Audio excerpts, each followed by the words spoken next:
Bismillahirrahmanirrahim. Welcome to all my students. I hope you all are safe and well.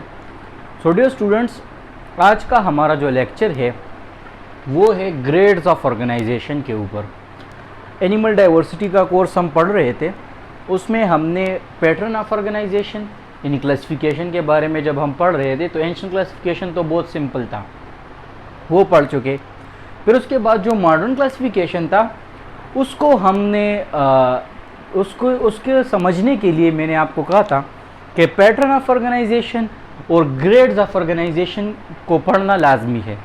तो pattern of organisation कल वाली lecture में and हो गई, यानी सारे पैटर्न थे।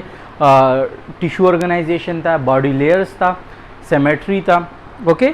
तो वो सारा कुछ हो गया, और प्रोटोस्टोम और ड्यूटेरोस्टोम वो पैटर्न ऑफ ऑर्गेनाइजेशन थे। आज का हमारा लेक्चर है ग्रेड्स ऑफ ऑर्गेनाइजेशन।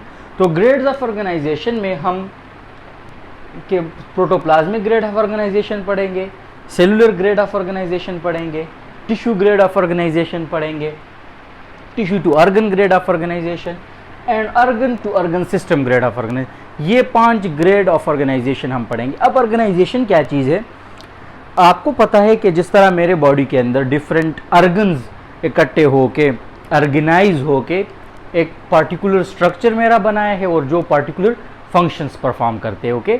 इसी तरह हर एक एनिमल के अंदर, कुछ एनिमल के अंदर कलेक्शंस ऑफ सेल ऑर्गेनाइज करके पूरा बॉडी बनाएगा, कुछ एनिमल्स के अंदर सिर्फ एक ही सेल पूरा का पूरा यानी उसका रिप्रोडक्शन रिस्पायरेशन वो करेगा, और कुछ के अंदर ऑर्गन्स तक ये ग्रेड जाएगी।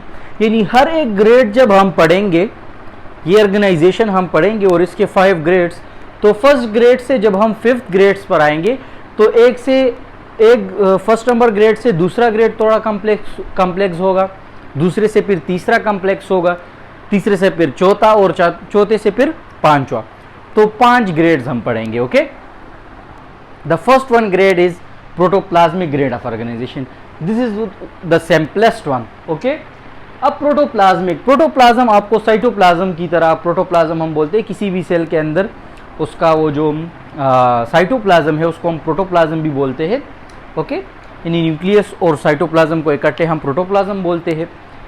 तो प्रोटोप्लाज्मिक ग्रेड ऑफ ऑर्गेनाइजेशन का मतलब यही है कि कोई भी ऐसा सेल हो जिसके कोई एक यूनिसेलुलर हो, यानी एक सेल हो और उसके अंदर सारे कुछ फंक्शंस, जितने भी फंक्शंस हो, रिस्पायरेशन हो, रिप्रोडक्शन हो, साथ ही साथ और हम क्या बोलते हैं, रिस्पायरेशन हो, रिप्रोडक्शन हो, एक्सक्रीशन हो, यानी वो सारे लाइफ एक्टिविटीज़ उसके अंदर हो रहे हो, तो हम उसे क्या कहेंगे, प्रोटोप्लाज्मिक ग्रेड ऑफ ऑर्गेनाइजेशन। थोड़ा बहुत हम पढ़ लेते हैं इसके बारे में statement. The first grade of organisation, ये फर्स्ट ग्रेड है ऑर्गेनाइजेशन का, in which all life activity were performed within the boundaries of a single cell। किसी भी सिंगल सेल के सेल मेम्ब्रेन के अंदर, एक ही सेल के मेम्ब्रेन के अंदर सारे फंक्शंस परफॉर्म हो रहे हो, तो उस ग्रेड को हम क्या कहेंगे, प्रोटोप्लाज्मिक ग्रेड ऑफ ऑर्गेनाइजेशन। इसके एग्जांपल में हम यूनिसेल्युलर प्रोटोजोन्स हम रखते हैं, जिस तरह के अमीबा हो गया, पैरामीशियम हो गया, क्लेमोडोमोनास हो गया, यूग्लिना हो गया। ये सारे मेंबर्स किसके, इसके अंदर कौन सा ग्रेड मौजूद होगा, प्रोटोप्लाज्मिक ग्रेड ऑफ, क्योंकि उसका पूरा का पूरा बॉडी एक सेल से मिलकर बनेगा और पूरे लाइफ एक्टिविटी जितने भी हो, रिस्पायरेशन हो, रिप्रोडक्शन हो, एक्सक्रीशन हो, वही परफॉर्म करेगा।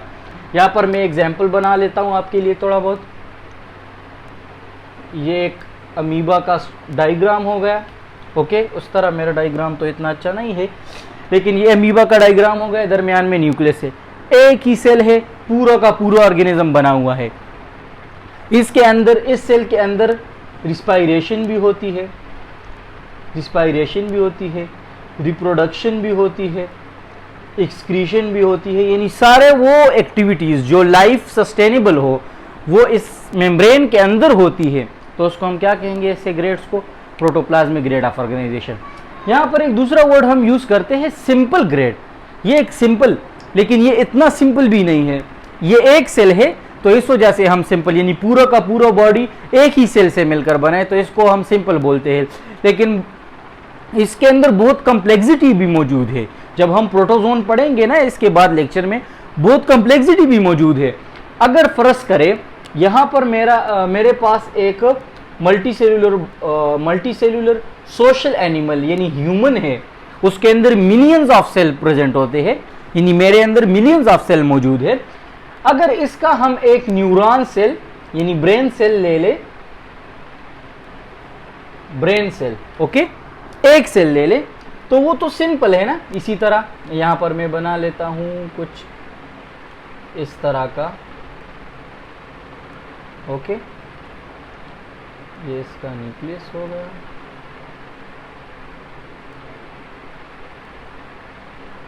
ओके। ये एक न्यूरॉन सेल को आप ले ले, तो क्या होता है कि एक न्यूरॉन सेल का मेन फंक्शन इंटीग्रेशन है, इंटीग्रेट करता है, ओके, यानी कोऑर्डिनेशन में काम करता है। अगर हम इस सेल को इस सेल से कंपेयर कर ले, तो मल्टी सेलुलर का एक सेल अगर हम ले ले तो उसके अंदर सिंपल है और ये उससे ज्यादा कम्प्लेक्स है, ओके। यानी पूरा का पूरा बॉडी में जिक्र नहीं कर रहा, यहां पर मैं सिर्फ एक सेल की बात कर रहा हूं। ये एक सेल है लेकिन पूरा का पूरा ऑर्गेनिज्म बनाता है। इसके अंदर रिप्रोडक्शन भी होती है, रिस्पायरेशन भी होती है, एक्सक्रीशन भी होती है। तो इसका मतलब कि इसके अंदर कम्प्लेक्सिटी मौजूद है, कम्प्लेक्स है लेकिन सिंपल। अगर हम इन चारों के साथ इसकी कंपैरिजन कर ले तो इस वजह से ये सिंपल कहलाते हैं, ओके। तो ये तो था, क्योंकि बहुत स्टूडेंट यहाँ पर बहुत यानी सिंपल, इसे बहुत सिंपल समझते हैं, लेकिन इतना सिंपल भी ये नहीं है। इसके अंदर रिप्रोडक्शन, एक्सक्रीशन, वो सारा कुछ प्रोसेस हम डिटेल में समझेंगे, डिटेल में पढ़ेंगे, ओके। उसके बाद हमारे पास क्या है, दूसरा grade, cellular grade of organisation. अब एक ही किस्म के सेल यानी सेल आपस में मिलके यही ऑर्गेनेलीज जो होते हैं, यही ऑर्गेनेलीज जो प्रेजेंट होती है इनसाइड द सेल। अब सेलुलर ग्रेड ऑफ ऑर्गेनाइजेशन उससे थोड़ा कॉम्प्लेक्स हो जाता है। यानी प्रोटोप्लाज्मिक ग्रेड के अंदर तो हमारे पास एक ही सेल पूरा का पूरा ऑर्गेनिज्म बनाता था, लेकिन सेलुलर ग्रेड ऑफ ऑर्गेनाइजेशन में क्या है कि डिफरेंट सेल आपस में इकट्ठे होके एक मल्टी सेलुलर स्ट्रक्चर बना लेता है और उसको हम फिर क्या बोलते हैं, सेलुलर ग्रेड ऑफ ऑर्गेनाइजेशन। यानी पार्टिकुलर सेल्स एक पार्टिकुलर काम के लिए मुख्तस होते हैं, ओके। यानी जिस तरह कुछ सेल ऐसे होंगे कि वो रिप्रोडक्शन करेंगे, कुछ सेल ऐसे होंगे कि वो रिस्पायरेशन करेंगे, कुछ सेल ऐसे होंगे कि वो एक्सक्रीशन करेंगे। वहां पर organelles, different organelles, protoplasmic grade of organisation में क्या होगा कि डिफरेंट ऑर्गेनेलीज अपने डिफरेंट फंक्शन परफॉर्म करते हैं। यानी एक ऑर्गेनेली रिप्रोडक्शन करेगा, एक ऑर्गेनेली रिस्पायरेशन करेगा, ओके। लेकिन यहाँ पर क्या है कि डिफरेंट सेल होंगे और वही सेल डिफरेंट फंक्शन परफॉर्म करेंगे। तो ये थोड़ा प्रोटोप्लाज्मिक ग्रेड ऑफ ऑर्गेनाइजेशन से क्या है, कॉम्प्लेक्स है। It is the second complex grade in which an organism an aggregation यानी collection of cells that are functionally differentiated, okay, a division of labor is present। यानी division of labour का मतलब ये है कि कुछ सेल को रिस्पायरेशन के लिए मुख्तस किया होगा, कुछ सेल को रिप्रोडक्शन के लिए। इसकी एग्जांपल में volvox, okay, volvox and sponges are also placed in there, okay. Volvox भी इसका एग्जांपल है और विलवॉक्स हमारे पास यूनिसेलुलर है, लेकिन यहाँ पर हमारे पास स्पॉन्जेस जो होते हैं फाइलम पोरेफ्रा के मेंबर्स होते हैं, वो भी हम इस ग्रेड में प्लेस करते हैं। अब विलवॉक्स और स्पॉन्जेस में डिफरेंट क्या है, क्योंकि स्पॉन्जेस हमारे पास मल्टी सेलुलर बॉडी है, विलवॉक्स भी मल्टी सेलुलर बॉडी है, लेकिन मेन डिफरेंस क्या है, यहाँ पर भी ज़्यादातर स्टूडेंट्स कंफ्यूज हो जाते हैं। मैं यहाँ पर ये एक विलवॉक्स का डायग्राम ड्रा करता हूँ। इसके अंदर डिफरेंट सेल्स मौजूद होते हैं। अब ये यूनिसेलुलर क्यों कहलाता है, ओके, विलवॉक्स, क्योंकि इसके अंदर तो बहुत सेल मौजूद है, लेकिन फिर भी ये यूनिसेलुलर है। और अगर हम यहाँ पर ह्यूमन का एग्जांपल मैं इस वजह से देता हूँ कि आपको आसानी से समझ आ जाए। तो ये मल्टी सेलुलर है, मल्टी सेलुलर, इसके अंदर भी बहुत सारे सेल है और ये यूनिसेलुलर है। हालांकि इसको भी मल्टी सेलुलर कंसिडर करना चाहिए था क्योंकि इसके अंदर भी मल्टी सेल है, लेकिन इसका मेन डिफरेंस यही है कि यहां पर अगर कोई न्यूरॉन सेल हो तो वो सिर्फ एक ही काम करेगा, ओके। न्यूरॉन सेल रिप्रोडक्शन नहीं करेगा, रिस्पायरेशन नहीं करेगा, वो सिर्फ कोऑर्डिनेशन करेगा। अगर कोई नेफ्रॉन सेल हो ह्यूमन में, ओके, मल्टी सेलुलर में, अगर कोई नेफ्रॉन सेल हो तो वो एक्सक्रीशन में काम करेगा। अगर कोई लंग सेल्स हो तो वो सिर्फ रिस्पायरेशन में हेल्प करेगा। अगर कोई डाइजेस्टिव सेल हो, यानी डाइजेस्टिव सिस्टम का कोई सेल हो, तो वो सिर्फ डाइजेशन में हेल्प देगा, यानी वो दूसरा काम नहीं करेगा।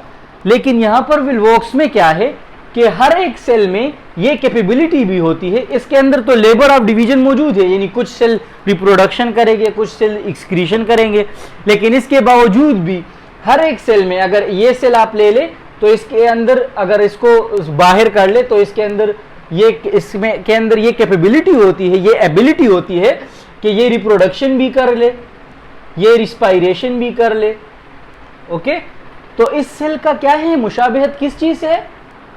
यूनिसेलुलर यूकेरियोट से है, यानी प्रोटोजोन से है, क्योंकि उसके अंदर एक ही सेल पूरा का पूरा लाइफ एक्टिविटी परफॉर्म करता है। तो यहां पर भी वैसा ही है, लेकिन सिर्फ कंप्लेक्सिटी थोड़ी बहुत आ गई है कि different cell different function perform करते हैं।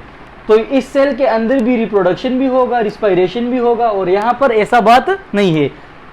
तो आई होप आपको समझ आ गया होगा कि विल्वोक्स क्यों यूनिसेलुलर है और ये ह्यूमन क्यों मल्टी सेलुलर है। वीडियो थोड़ा एक्सटेंड हो जाएगा, लेकिन आपको बेसिक कंसेप्ट जरूरी पढ़ने चाहिए ताकि आपका कंसेप्ट क्लियर हो जाए। ओके, तो यहां पर क्या है, विल्वोक्स और स्पॉन्जेस के अंदर भी डिफरेंट सेल्स प्रेजेंट होते हैं। जिस तरह के इसी तरह का स्पॉन्जेस एक डायग्राम में बना लेता हूं। ओके, ये तो बिल्कुल उलट ही आ गया।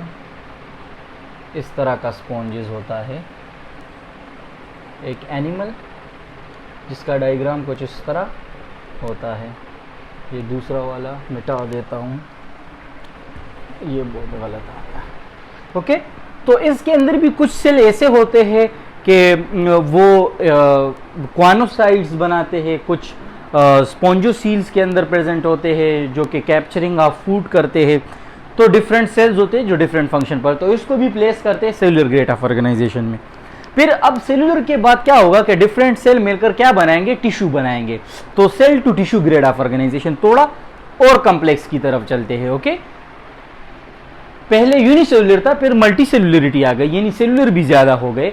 उसके बाद tissue grade of organisation, an aggregation of similar cell into definite pattern and layers and organised to perform a common function.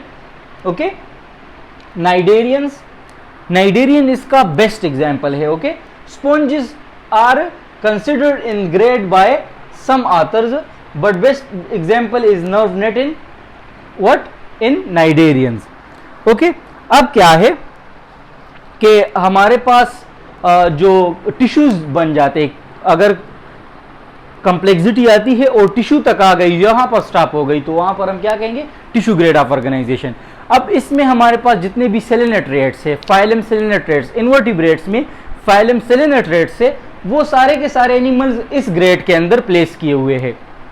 Jellyfish हो गया इसी तरह। ओके, तो हाइड्रा हो गया। तो ये सारे एनिमल्स के अंदर कौन सा ग्रेड मौजूद है, ग्रेड ऑफ ऑर्गेनाइजेशन, वो है टिश्यू ग्रेड ऑफ ऑर्गेनाइजेशन। वो स्पॉन्जेस को भी यहाँ पर प्लेस करते हैं, क्योंकि स्पॉन्जेस के अंदर भी बाज दफा कुछ आथर्स कहते हैं कि स्पॉन्जेस भी टिश्यू ग्रेड ऑफ ऑर्गेनाइजेशन में प्लेस हो सकते हैं, यानी करते हैं। ओके, और बेस्ट एग्जांपल क्या है कि नाइडेरियंस में हमारे पास नर्व नेट मौजूद होता है जो कि कोऑर्डिनेशन में हेल्प देता है उसके। ओके, देन उसके बाद हमारे पास टिश्यू के बाद क्या होगा, अर्गन आएगा। अब टिश्यूज आपस में इकट्ठे होके अर्गन्स बनाएंगे, जिस तरह के हमारे अंदर हार्ट एक अर्गन है। ओके, इसी तरह के लंग्स एक अर्गन है, स्किन एक अर्गन है।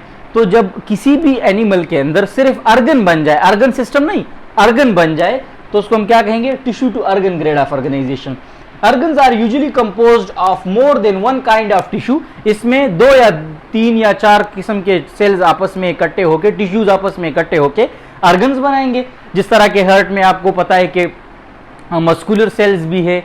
ओके, तो वो उसका स्ट्रक्चर बनाते हैं। इसी तरह अगर आप रिस्पायरेटरी सिस्टम को देख ले तो एक्सक्रीटरी सेल्स भी मौजूद है, डाइजेस्टिव सिस्टम को, तो उसके अंदर एक्सक्रीटरी सेल भी मौजूद है, मस्कुलर सेल्स भी मौजूद है। तो मस्कुलर टिश्यूज भी है, तो वो सारे और कनेक्टिव टिश्यूज भी हेल्प देते हैं, तो वो सारे इकट्ठे होके अर्गन बना लेते हैं।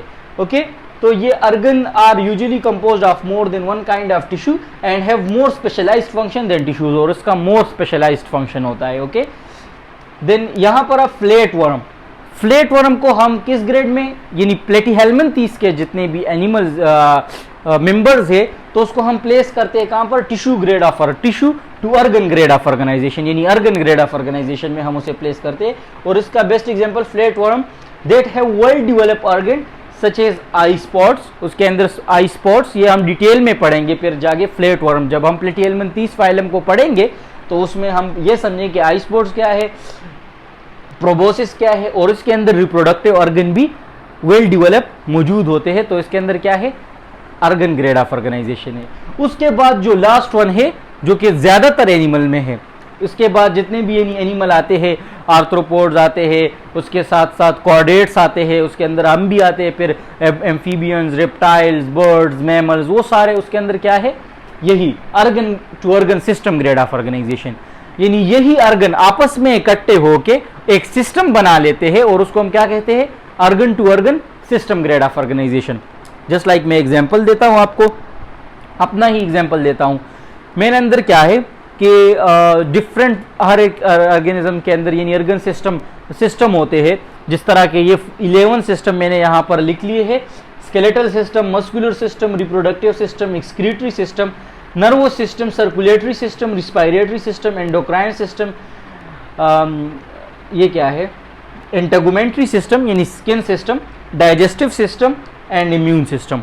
ओके, अब मैं एग्जांपल लेता हूं डाइजेस्टिव सिस्टम का। ओके, तो क्या होता है कि अर्गन, अब मेरा माउथ एक अर्गन, उसके अंदर एसोफेगस एक अर्गन, उसके बाद हमारे पास स्टमक एक organ, small intestine organ, large intestine, वो सारे अर्गन इकट्ठे होके एक फंक्शंस परफॉर्म करते हैं, क्या, डाइजेशन करते हैं। तो ये क्या होगा, organ to organ system grade of organisation. This is the highest grade of organisation, ये सबसे हाईएस्ट है, in which organ works together and perform some functions. Okay, all higher animal, जितने भी हायर एनिमल है, अगर आप कैट को देख लो, डॉग को देख लो, अगर आप चूहे को देख लो, जो भी हो, उसके अंदर कौन सा ग्रेड मौजूद है, organ to organ system grade of organisation. अब अगर आप एग्जांपल ले ले रिस्पायरेशन का, तो हमारा रिस्पायरेशन क्या है कि नोज एक अर्गन है, उसके बाद फेरिंग्स हो गया एक अर्गन है, ट्रेकिया एक अर्गन है, फिर उसके अंदर लंग्स तक, तो लंग्स, ट्रेकिया, नोज, ये सारे आपस में क्या है, कंबाइन होके, यानी अर्गन्स आपस में कंबाइन होके work together and perform a function, some functions respiration में हेल्प देते हैं। तो ये हो गया हमारे पास organ to organ system grade of organisation. तो आज हमने पढ़ा, कंप्लेक्सिटी भी पढ़ा एनिमल्स के अंदर, कि सिंपल से लेके इसी तरह कंप्लेक्सिटी आती है, और वो कितने ग्रेड्स में पढ़े, 5 ग्रेड्स में। The first one is protoplasmic grade of organisation, कि जिसका पूरा का पूरा बॉडी एक सेल से मिलकर बना हो। फिर उसके बाद सेलुलर ग्रेड ऑफ ऑर्गेनाइजेशन, जिसके अंदर हमने मल्टीसेलुलर और यूकेरियोट्स को भी प्लेस किया था, विलवॉक्स, वो भी हम समझ गए कि जिसके अंदर सेल डिफरेंट फंक्शन परफॉर्म करेंगे। उसके बाद टिश्यू ग्रेड ऑफ ऑर्गेनाइजेशन पढ़ा कि यही सेल टिश्यू बनाएंगे और वही टिश्यूज पार्टिकुलर फंक्शन परफॉर्म करेंगे। फिर टिश्यू से अर्गन बनेंगे किसी भी एनिमल के अंदर, तो उसको हमने अर्गन ग्रेड ऑफ ऑर्गेनाइजेशन कहा। फिर अर्गन से अर्गन सिस्टम बनेंगे जो कि हायर एनिमल्स में मौजूद होते हैं, organ to organ system grade of organisation. तो ये हमारा था ग्रेड ऑफ ऑर्गेनाइजेशन। इंशाल्लाह इसके बाद हमारा जो लेक्चर है वो पूरा का पूरा मॉडर्न क्लासिफिकेशन के ऊपर है और बहुत ही इंटरेस्टिंग वीडियो होगी वो, तो वो ज़रूर देखिएगा, क्योंकि उसमें हम पूरा का पूरा ये जो चैप्टर है इसकी एक ओवरव्यू देंगे और उसके बाद हम स्टार्ट करेंगे प्रोटोजोन को, और इसी तरह फिर जितने भी फाइलम है, इन्वर्टिब्रेट्स है या वर्टिब्रेट्स है, उन सबको हम बारी बारी पढ़ेंगे। तो अपना ख्याल रखिएगा। अल्लाह हाफिज़।